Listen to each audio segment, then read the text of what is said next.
في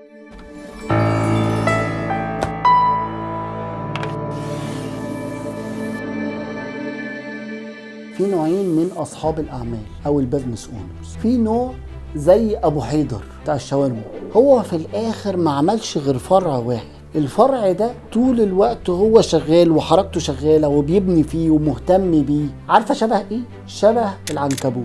قوه العنكبوت استمراريته في البنى، وانت قعدتي تتفرجي على العنكبوت وهو ازاي بيبني بيته، قوته في استمراريته في البنى. فكل لما العنكبوت ركز في استمراريته في بنى بيته، كل لما بقى اداة جذب لكل حاجه حواليه. وفي بزنس اونرز تانيين بشكل مختلف بيحبوا طول الوقت ان هم يتنقلوا من مكان لمكان، شبه الجبل كده، يقعد يبني في حته وبعد كده يروح ناقل باني في حته وبعد كده يروح ناقل باني في حته. فانت بتبقى محتاج تعرف انت الستايل بتاعك ايه في البنى. كل ما بتعرف ستايلك اكتر في حركتك في البيزنس، كل ما بتقدر تبني بسلاسه وبمرونه.